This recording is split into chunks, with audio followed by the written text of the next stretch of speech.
ils vont payer ça très cher.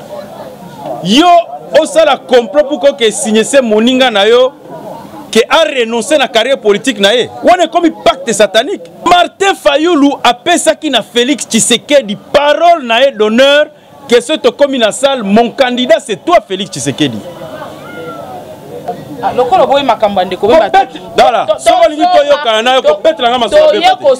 Fayoulou c'est le plus grand naïf dans l'histoire de Mboka de faire confiance à un type comme Bemba. Bemba ne fera rien pour lui. Makamwa Ramazani kutu kobeta ngote. Yewana makamutoro ba ya base yangoyo. Ramazani Shadari n'a aucune base dans ce pays. Na Genève ba botola ki ba leader wana tout ba téléphone. Est-ce que c'est normal? Est-ce que na mi tout na d'abord ba toi na Kofi Annan Kofi Annan. Est-ce que mi tout na bango salaka? Ça ça muta MLC. Na yina d'abord parti wana. Parti aventurier, les partis où Kabila a puisé le plus de cadres Nambokoyo. Kakiawa ape Mbemba kuna na Genève azoko intimider batu. Oh aza soki na combien de militaires te Mbemba tike loko wana. On t'a invalidé ici à tapiner à vélo et tumba makité. Tika okosa batu. Tout dépend de l'heure à laquelle vous allez suivre cette tranche d'émission sur votre chaîne en ligne Info 16. Comme vous le savez tous, actualité congolaise, actualité politique, eza vraiment mikolo c'est eza tozo bandeni to bengelangote. On attendait les dauphins de la majorité, nous avons eu un dauphin pour la majorité. L'opposition s'est décidée d'aller nous trouver un candidat commun. Kande boyebi ba opposant la biso babanda ki na Pretoria. Bakema Pretoria, après Pretoria, bazongi Kinshasa, après Kinshasa, te comprendre comme il faut pas qu'il y ait de Genève. Baké Genève, à notre grande surprise, Toyoki, Babimisa Libiso, un représentant de l'opposition qui a été contesté par tout le monde. Dans notre linguisco Toyeba, Mboko, politicien, Balingba Memango, Wapi, Balingi Wacha Congolais, Wapi, Marambazo Sala, et ça intérêt à Congolais, Toba intérêt na Bango Moko. Raison pour laquelle, na plateau na biso alelo, je ne suis pas seul. Nous allons aborder la question avec un fils du pays. Obinonyo Soboyebi bo mesana kolanda mingi, moi Mboka Billy Kambale Azali Bongo président, il y a Ligue de jeunes, il y a Union pour la nation congolaise, parti cher à monsieur Vital Kamerhe. Yango le loto kobeta masolo na ye mbote moi Mboka Billy. Mbote ndeko Sylvie, na pesi pe mbote na ba congolais bisika nyoso. Bazouami ezala awa na Congo, ezala na mikili ya poto, na partout Afrique, partout dans le monde. Moi Mboka Billy Kambale, ce qui te zongi moi mukesima, dernièrement l'opposition congolaise a appelé le Congolais na terrain tobengi triomphal. Le seul mot que j'avais retenu de l'opposition c'est qui to trahir peuple té. Lelo yo to moni opposition et memel biso et comme to bengango mbutu mbutu. Le peuple congolais ne sait plus à quel sang se vouer. Bamsuku balobi to voter kara Shadari. Oh boeli biso na sani. Ezani eza kwa mutu alelinza la bopesi lipa bache zelu. Te ndeko Sylvie. Biso tozali bato tolingi mboka oyo. Pe topesi ebele na mboka oyo. Topesi makila. Topesi nyonso pona mboka parce que tolinga ki penza démocratie kota na mboka oyo. Neko Kabila na système na eba kende. Na makambo etali opposition na olanga kolobela ngo mingi te parce que pour nous ça appartient au passé. Aussi le cas qui biso tozotala nde liboso tozana président Kamerhe, tozana président Félix Tshisekedi oyo binonyo soboyebi baza susu ya ko présenter te tokanisi autour na bango nde coalition ya munene ko se créer pona toke na élection. Na oyo na matali oyo bazoloba ke ba opposant boyokanité te ezake toyokanité ezake ezana ba yanke moko boye ba bule ke mboka oyo bazaka nango na poche na bango ba yanke wana le fait d'être invalidé pour na bango c'est inacceptable et que il faut absolument ba s'imposer par une autre manière alors que biso toi qui motema boboto to keleke pa baninga pona koloba ke bandeko ata circonstance sali ke bino bozate bo accompagner biso ba auto tikali pour objectif à peuple congolais azozela ezali changement mais ba fabriquer schéma na bango ba imposer schéma na bango yango biso to boyi biso ba base ya UNC IDPS na batu partout to ebisaki na Kamere na Félix Tshisekedi. Retirez-vous de cette histoire là to mona tina nangote parce que ekoma biso nulle part. Toza contre baninga te. Et là, on a reproché à Baninga Ezali que basala ki processus ya mabepe ba viola ki ba koro to yokana ki na Pretoria. Na Pretoria to yokana ki nini? Que mutu oyo bakopona, il faut za la mutu za na parti za na ancrage national. Il faut za na parti oyo aligner ba candidat partout na mboka. Mais si ko sebo poni mutu oyo azana ba aptitude wana te. Elingi ko ba bolingo mene biso na défaite. Yango toza contre mutute mais tolobi tozonga nde na accord ya Pretoria. Toza contre na biso mutute parce que biso loko zo préoccupé biso za victoire ya opposition. Ndeko Kambale na kata omuke. Bozolo bake boza contre mutute. Mais moi je pense que l'UDPS et l'UNC bokoti na piège moko na voie normale lokwa bande comme so bazolo bana balabala botiki ba weyi ba dicter ba o bazana bomoyi o esengeli basala.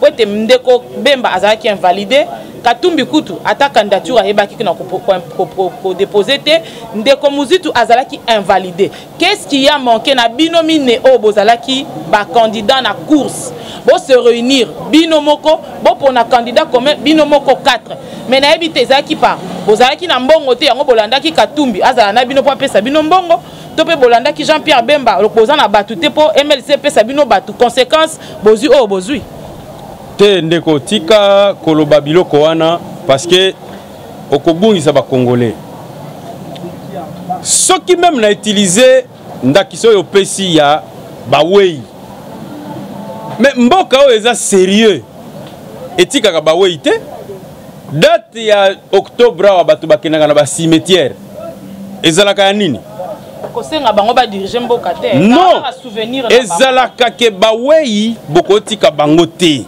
Parce qu'ils sont là, ils représentent le passé Yamboka. Ce qui biso tolobaki ke ba invalidé, il faut tout associer bango. Parce que tolingi ko négliger mutute. Mais dans les conditions normales, toka ko consulter bango pété. Ko bomoni o basali bino. Oyo basali eza basali ba misali bango moko. Eza bisote. Parce que l'histoire récente ou bien l'avenir dans les tout prochains jours et qu'on redistribue ba carte muna muta comprendre erreur na sala ki na histoire webi histoire mboka ba chanjaka ngote et l'histoire du pays est toujours foudroyante contre les responsables o basali ils vont payer ça très cher yo o sala complot pour que signer ce moninga na yo que a renoncé na carrière politique na ye on est comme pacte satanique au nom de Jésus kutuba kufa na ba pacte satanique na bango wana. Yo signé ce mutu document que non ceux qui n'ont respecté loko boye nako zala susu politicien te na mboka na ngai et au propre soki nini wana ezali ba pacte ya franc-maçonnerie eza initiation biloko wana mais ce que Vital Kamerhe na Félix Tshisekedi to sauver bango ne ko sauver bazalaki envoûté. Tu ne peux pas faire signer mutu un acte qui lui fait renoncer dans le futur à sa carrière politique. On a une initiation dans la maçonnerie. Tant que pacte de maçonnerie na Rose Croix, na ba société secrète nyoso. C'est toujours ça. Si je ne fais pas ça, je mourrai. Si je ne fais pas ça, bobo mangai. C'est toujours ça. Donc, oyo ba signé ça qui batukuna. C'est un pacte satanique. Tolobi Nanzambe atala batuwana pe Félix Tshisekedi na Vital Kamerhe so bazongi wa mbango bakemona Fridolin Ambongo. Mais toyoka ki déjà ndeko Félix asengi na mwana mboka Fayulu que ceux qui bazongi il faut pas que na Philadelphie et pas pasteur na Philadelphie ba kende ko yambola o bango basola ki bango mibale toyoki ndeko Félix asengi Fayulu alobi ceux qui penzo za mwana nzamba solo ko zonga na biso na mboka to kende ko yambola. Maman Sylvie pourquoi lingi ko continuer ba débat o eza dépassé. Eza dépassé parce que la ministre boko mi balé. Eza dépassé toza mi balé te terrain et ko kabola biso. Po congolais za zobate. Moni congolais bomona zoba bomona lokola muta réfléchissaka te congolais ayebi ke loko eza mabe et loko eza malamu. Tout ce que nos amis ont profité d'aki manipulation. Ba signer loko, ba publier acte d'engagement na bango yango yo. Ba renonçaki. Mais yo organisation Kofi Annan soko za sérieux. Babilo kwa bongo ko bimisango te. Cette organisation d'ailleurs démontre que Fondation Kofi Annan était au courant du plan tel qu'il était monté. Makamusus Kutubiso Toba, homme d'État, Togolobango Awate. Makamusus Zaya Sony. Buzoba Musus Lekaki Kuna. Toko livre pas population. Yango Tolobi, pas Joana Bo tourner Yango. Parce que Bozo Tika Biso tiré Nande Konabiso Martin Fayoulou. Qui est un grand combattant. To souffrir na barabara. Mais Bozo Boya ye pona nini. Muto boy Martin Fayoulou azate. Est-ce que vous comprenez? Martin Fayoulou a pensé qu'il a Félix Tshisekedi parole na d'honneur que ce comme une salle mon candidat c'est toi Félix Tshisekedi. Siko yo aussi il y a qui Félix Tshisekedi que n'a soutenir yo. Na salle Félix a rendre yo ascenseur na vote a pesio vote na ye. Yo attaque bola mouya attaque moto. Au cas où ça Félix Tshisekedi alors qu'on se promettre une heure avant vote. Matungulu kutu na kolobate. Ye Nzambe. Batumsu tolo bela makamna bangote hein. Ye kutu vraiment pardon parle-moi de Fayoulou. Matungulu kolobela kutu te. Ye kutu. Yete. Un tribaliste aîné mutunyoso qui professeur na kutu na douter na ngo kutu. Yaza kutu mutute. Moi mboka Billy Kambale balobi batu ba bomi Genève eza Jean-Pierre Bemba abimaki prison awa tomoni peuple congolais yaki yambiye ba sepeli tomonaki INC asengi bana président Vital Kamerhe asengi bana INC ba yamba Jean-Pierre Bemba na bolingo tomonaki UDPS mwanda mpe ba kendaki ko yamba Jean-Pierre Bemba na bolingo mais oh Jean-Pierre Bemba comme ça peuple congolais bomoni te ke za pe kaka erreur ya kondima ke muto ba invalidaki awutaki pe prison mais bino bondimi bo s'associer na ye moni place de memi biso ba congolais. Jean-Pierre Bemba, Masolone Kobeta Kango te. Politicien Congolais ayebi Bemba très bien. So tuni Congolais, tuna Congolais nyo sa Jean-Pierre Bemba est pour intérêt na e à côté katayo nengozana. Jean-Pierre Bemba ebani. Tuna MLC wana c'est aux ordres. C'est comme une milice là, une junte militaire. MLC wana. Petite et moyenne entreprise copie à Bemba. Est-ce que les militants engagés le Babiso? Président Ligue des Jeunes a parti à Bembezaganani. C'est un assemblage des anciens, des gens qui veulent vivre les vieilles gloires de l'époque de Mobutu, tout simplement. Il n'y a aucun militant là-bas. Et moi j'ai pitié de mon frère Martin Fayoulou qui veut faire confiance dans Bemba wana. Le Bemba là, ils lui ont promis qu'il va passer jet privé, va conseiller. Bemba lui a menti qu'il viendra avec lui. Bemba Yanayo, Bemba Jean-Pierre. D'abord il a invalidé, pourquoi il n'a même pas mis au Bazaïba? Comme moi je suis invalidé, Natia Bazaïba n'a accompagné. Pourquoi il n'a pas fait? Égoïste moko osakanate. Ngama kama Bemba kutu ko betela ngangute. Lokolo boy makamba ndeko bemba. Dala, soko lingi to yoka na yo ko betela ngama so Bemba. To yeko so na teto so makamba mboka. Soki boy ndeko Jean-Pierre. Martin Fayoulou c'est le plus grand naïf na histoire à Mboka na biso de faire confiance à un type comme Bemba. Bemba ne fera rien pour lui. Ils ont promis de le soutenir à la campagne. Zatikat. Bemba fait une petite vidéo na poto. Bemba Sokalinga qui m'a Fayoulou, il fallait lobby awa ba mercredi ayanaye. Ba lobby campagne à l'américaine. Ba lobby ba kosa la campagne à l'américaine. Pesa nande konanga Martin Fayoulou aya isika baninga na e o ba bundela mboka bazali. Atika ba aventurer wana. Ndeko Billy Kambale to zonga na kana bino. To suto ki lisolo ya cash camp du changement. Pour Genève, il y a qui changement, il y a qui arnaque, il y a qui initiation à l'occultisme, à la franc-maçonnerie, il y a qui nine.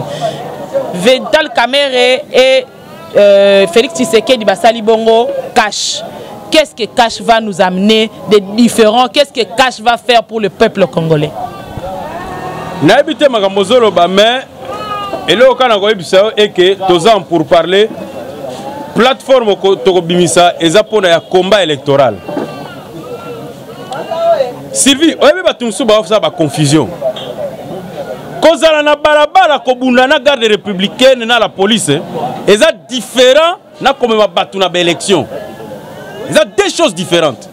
Comme ma batu na élection, il faut d'abord na ba benga charisme personnel. Il faut zanelo comment quoi tirer batu balanda yo. Vous comprenez? Il faut zala mutu oyo soko telemi awa quartier mobimbe ningani baye kaka esiko zali. Soldat du peuple pas dans la charisme. Soldat du peuple Martin Fayulu Madidi azan na charisme. Sylvie. Dangi ko tamaka musulte. Mais toleka. Tolingi nde tozala polele. Omoni lelo toye awa po peuple congolais azape na kati ya mbrouille. Lamuka balobi. Bino koto cash boye bolobi. Yango todo makambo ya kolekeza te lelo lingi to expliquer batu ba comprendre réellement. Je n'ai pas besoin de faire un té. Est-ce que Kamere, na Tshisekedi bazaba na mikete? Est-ce que bachaki ba mundu ki na mutu po ba signer pour na sima ba retirer? Hein? Donc ndeka na Fayulu po mboka ke.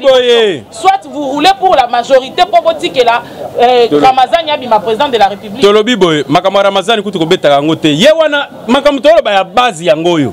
Ramazani Shadari n'a aucune base dans ce pays.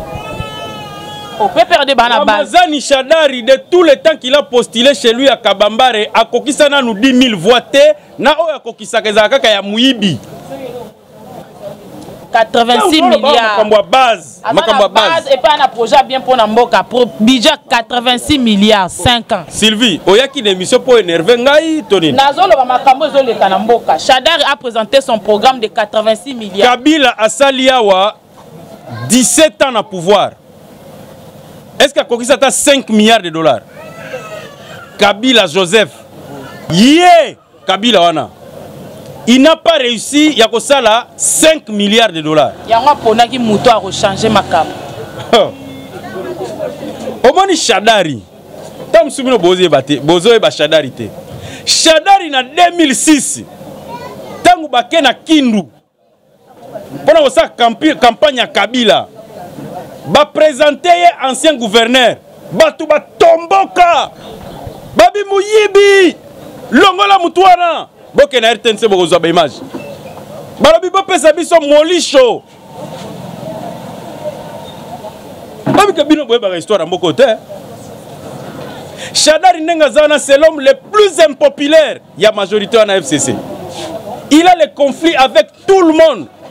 Yekuna matata na réunion mo boye basi ba potana kutu tozo ba info so po batuana baza infiltré bazana et opposition to infiltra bango jusqu'à la moelle épinière. Ndeko Kambale Shadari tel qu'il est là, c'est un perdant, un loser. D'ailleurs j'ai rejoint un diplomate américain qui a dit Mr. Shadari is a loser. Loser ou pas, oh na rythme tozo kene Ndeko Kambale, soyons réalistes.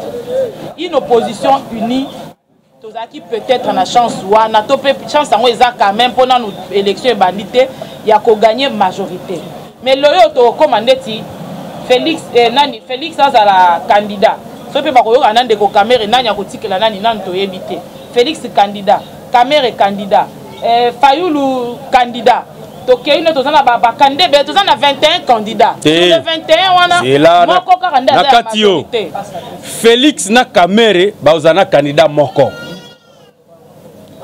Félix azama kasi na Kinshasa, azama kasi na Kasai, azama kasi na Congo Central. Babandu nwana kutu kolobate.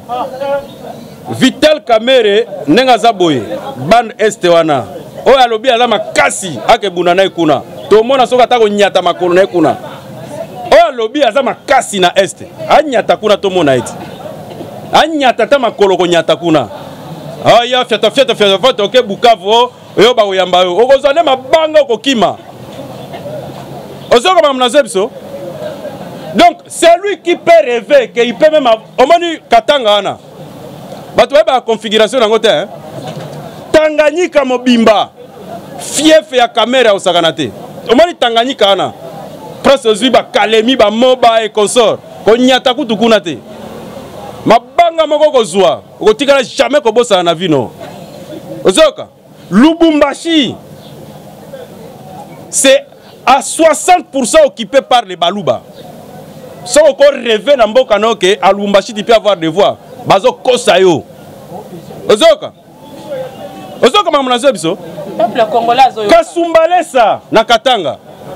À 80% occupé par les Luba. Pourquoi tu peux faire une cartographie en Mboka oyo? compris ce que je t'ai dit? Peuple congolais Zolanda. Donc, imaginez un seul instant que tu peux battre un ticket Kamere, Tshisekedi. Ozo lota na ndoto baba. Ozo mamnazo biso. Mutoko Shadari, Kamere va le pulvériser dans Maniema wana. Ozoka, il y a l'influence de la population du Sud Kivu dans les Maniema. L'influence de la population de la Tchopo dans les Maniema. Maniema est encastré boye. Bazalaka 1 200 000. C'est 3% de l'électorat congolais. 3% à Pamba. Maniema no yokaka. Ndeko Bili. Ça veut dire, ata Shadari totikeli Maniema mobimba. Aza kokwea. Oh, nous sommes ba cartographie wana nous sommes pesa 2011 pesa la kit. To monaki ndeko Joseph Kabila a gagné qui élection. Kabila tikala ko gagner élection T. Le premier c'était Tshisekedi, le deuxième c'était Kamere. Kabila est venu très loin. Tout nango imunu na lelo abi ba bulletin Kamere na ba masisi kuna bazwango ba benda ko boka ngo na la Kivu. Tout na les l'autre. Comment quoi avouer vérité? Kabila a échoué lamentablement dans l'élection 2011. Mais ce qui s'est passé, les courtisans avaient dit à Tshisekedi, Omani Kamere, Tosuki Wapilelo. Tosuki Wapilelo. Les courtisans qui ont manipulé Tshisekedi. Tosuki Wapilelo. Ndeko Bili Kambale, poto Suki sa, moi question na Suki Zali. Quand on le pour parler aux réseaux salama entre Vital Kamerhe na Félix Tshisekedi. Tomoni le temps babimisa ki ndeko Fayulu, INC Telemaki, IDPS Telemaki, Mbutu Koti. Bongo lelo yo, peut-être lobby, mercredi to lobby okuna, tokoyeba entre ndeko Vital Kamerhe et Félix Tshisekedi, qui va représenter l'opposition na ba élection oyo. Est-ce que, omikolo komi likambuya na tout na base, est-ce que ceux qui babimisi entre Félix Tshisekedi et Vital Kamerhe babimisi Kamerhe, est-ce que base ya UDPS bako digérer yango to peso ki babimisi ndeko Félix, est-ce que bino bozali base ya UNC, est-ce que beaucoup accepter décision wana pour to ebande nini ya kokende liboso? Différence entre processus oyo Vital Kamerhe na Félix Tshisekedi ba osala na escroquerie à Genève eza nini? Na Genève ba botola ki ba leader wana tout ba téléphone. Est-ce que c'est normal? Est-ce que nami tuna d'abord batouana Kofi Annan Kofi Annan? Est-ce que mituna bango salaka? Vous ravissez à un ancien président de l'Assemblée nationale téléphone. Est-ce que le téléphone est à vie non mobimba? Un ancien vice-président de la République, bozi téléphone naïe. Un ancien gouverneur du Katanga, boravi téléphone naïe. Un ancien premier ministre, boravi téléphone naïe. Est-ce que makamon est normal? Si ce n'était pas de l'initiation à franc-maçonnerie, qu'on nous explique par une autre méthode, et le quoi est Kolobanine. Mais Makambo est le calelo entre Kamerhe et Félix. Bah aussi sa réunion, bah bengi biso ba base. Boto solo la boye bino bolobinini. Tobi OK, jusque là vous êtes dans les bons. Peu accord wana Kamerhe et Félix. Avant ba signer ango, ba koti nango kotoyo. Ce que tu as validé ango, ne bango ba ko signer. Ozoka. Les gens se moquer de la base. Bolobi, base, ça veut dire quoi? Eh, yo, tu peux être politicien à la base, hein? Mais on comprend pas tout. Donc, yo, tu la politique à la base, mais tu ne vas pas survivre. Yango biso tolobi na Félix Tshisekedi na Vital Kamerhe boza la calme. Toko accompagner biro nanko contre l'ennemi à l'intérêt du peuple congolais. Comment vous pouvez signer un accord après 2 ans, c'est Fotozonga? Bino bokomi banani na mboka oyo. Bino bokomi banani na mboka oyo, mboka oyo. Donc mboka oyo, batata na biso na mama na biso to babota biso, baloba ke Bemba na Katumbi, bango il faut bazalaka ba président na biso. Etangama wapi? Yango biso tolobi. Et puis tozo bisa na peuple congolais mobimba. Félix Tshisekedi na Vital Kamerhe mukolo bako zonga awa. Il faut que ça mercantiliste na Kabila na batune nyonso que la voix du peuple c'est celle-là parce que biso base tala na ko biso elo moko hein. Biso ne moni biso boy. To si to perdra ba biloko mbongo makila nini Baïsen Ngandou bakufa soko kepe na UDPS otuni bango ba combattant bakufa ba na prison soko na Goma otuni ba combattant yense ba na prison Bukavu kutu kolobate Walungu tout ça na Kalemi soko tuni bato bakanga mais nous devons hypothéquer sacrifice nyonso wana au profit des gens qui ne connaissent pas notre souffrance. Est-ce qu'on est normal? Même dans la vie, tout ce qui est battu sur l'injustice est comme la thé. Au bandeko basali biso na Genève kuna ezali injustice. Biso tangu Vital Kamerhe ke kuna tolobi ce qui eza Félix Tshisekedi te ezayo. Ce qui yote Félix Tshisekedi. Base ntoloba kibongo. Pourquoi toloba kibongo? Et puis on est faux batu baye bakango. Place tozo kende Kabila ko tricher d'élection. C'est tout ça ba naïveté. Mais Kabila tanga ko tricher d'élection. Yo za na base nini oyo ko contraindre Kabila. Yo ko tia 500 000 personnes en nzela. Il faut tous à la Kanabouania. Quand vous savez que vous êtes devant un dictateur impitoyable, le quoi Kabila, il faut savoir nani bokotia liboso na epona ko contrecarrer. Félix Assaloba qui les changements c'est Fayoulou. Félix Tshisekedi aza ene na biso to sengaye alobaka makambu wana te. Alobela sikoyo combat otozo kene nango. L'adversaire n'est pas facile à vaincre. Azo tia ba gouverneur, asia tia bango ba directeur de campagne na ye. Pour vaincre Batouana, il faut to kangama ba base. Obilelo les gens sont en train de se moquer de base hein. Mais on expliquer le concept moko parce que ngai au-delà du fait qu'il a la politique active, j'ai fait la politique à l'université. Le concept peuple, c'est un concept creux et vague. La démocratie se fait par des partis politiques. Il n'y a pas un peuple quelque part qui fait la démocratie. Non, ça n'existe pas. La démocratie, ce sont les partis politiques. Sauf qu'en États-Unis, il y a les partis démocrates, il y a les partis républicains. Aucun en France, il y a les partis socialistes, il y a les républicains. Ils ont leur base, leurs militants. D'ailleurs, ce qu'aucun a les républicains, na parti socialiste. Bango basalaka les élections primaires na kati ya parti. Donc base nous te décide nani mutakozala candidat. Mais ici il y a des mercantilistes qui n'ont pas de parti politique. L'un, il a un parti militaro-mystico-politique. Un parti formé sur le sang des Congolais à l'Équateur. Par la magie de l'histoire, Nassan City, ça a été un parti politique. En 2006, moi j'ai voté pour Bemba. Mais à l'UDPS, on se disait entre la peste et le choléra. Bon, on choisit ce qu'on va choisir. C'est comme ça que nous autres, on a choisi Bemba. Et puis, Bisso, tu s'enrôles dans Katimini. Parce qu'à l'époque, via l'Obaka, Bogo s'enrôlait. Mais Bisso, tu as danger, tu dis, ah, viens. Si on va au Tungsanja, il faut que quelqu'un tombe dans la carte. C'est dans ces conditions que tu veux Bemba. Est-ce que quelqu'un sait ça, tu as MLC? Il y a d'abord parti, on a. Parti aventurier, les partis où Kabila a puisé le plus de cadres, Nambokoyo. C'est Bemba.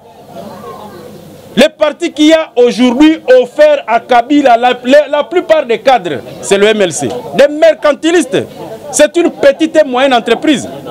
Katumbi Ekutuna Loberakaite, Alongwakura. Parti Nezarani. Parti Nenabagate. Lui, il a acheté des politiciens. C'est pour cela que j'ai dit à tous ces gens-là qui veulent nous affronter, vous allez nous retrouver sur le terrain.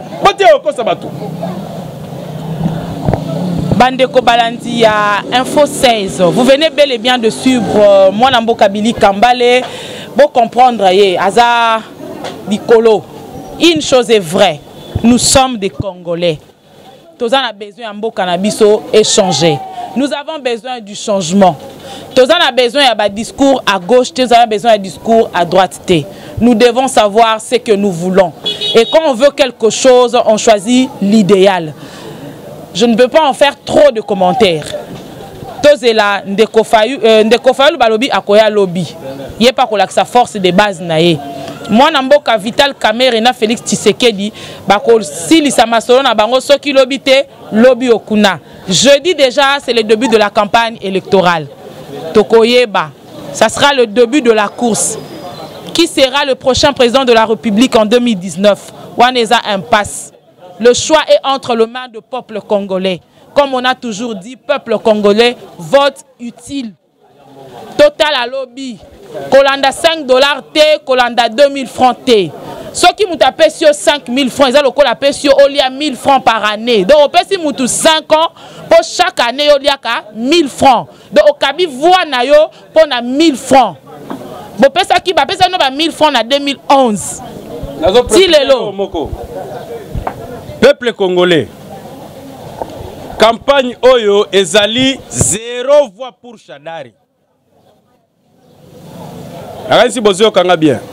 0, ça veut dire Oyo a voté Shadari, Azandoki, il doit être enterré et oublié dans l'histoire du peuple congolais. Shadari est notre ennemi commun. Ce n'est pas parce que tu as attaqué les mercantilistes que tu dois tolérer Shadari à Konzamboka Oyo. Parce que pour Nabiso, Naba mercantiliste, na Shadari, c'est la même racaille. Il est temps que tu crées classe politique et Sika, Oyo et Kozalasus na Batouana te. C'est pour cela. To soutenir bato nyonso s'engager au baki na engagement militaire na lit Oyo. Na ba députation nationale, na ba députation provinciale. Mutuo boyebi ki aza guerrier. Azaki côté à peuple. Azobunda, Bopé c'est voix Nabino. Mais Shadari, 0 voix. Député Nyonso Akoya et pas Nabino, Botou Nae. Oza opposition, Oza majorité. Peboye Bisarabatu. Oye na fiche na yo, Tcha et Longia leader na yo. Kotrichete. Parce que Zarabatu a Kabila, Azoyo ka Soni a Kotia Kabila, na fiche nae. Moutouane face aux sanctions. Yango biso tolobi, la coalition qui va vous amener vers la victoire écrasante contre Kabila, c'est celle où vous retrouvez Félix Tshisekedi na Vital Kamerhe. Le reste wana boyeba toebi yango te, oyonde victoire tozo kende pe to kangama. Place tozo kende, photo za makasi. Muto intimide bino te. Oh biso to na mbongo, mbongo ngo tata na yo, kasi mbongo mboka oyo. Babota na mbongo.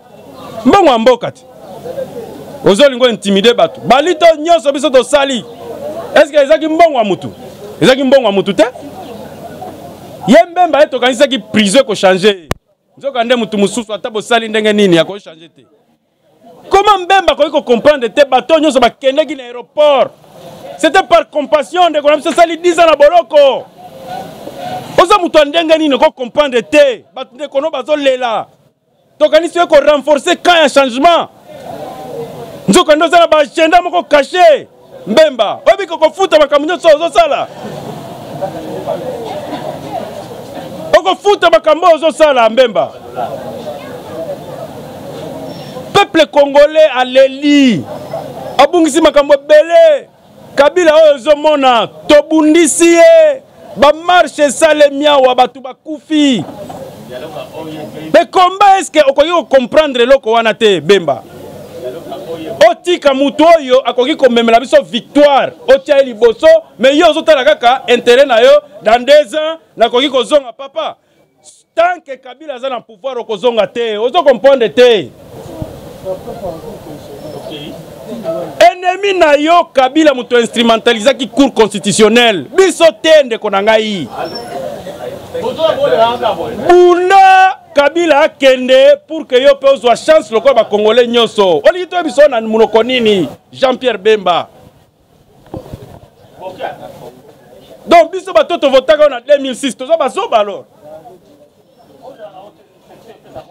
Ndeko Kambale to comprendre émotion na o place ezali. So to biso tika micro orolobati lobby.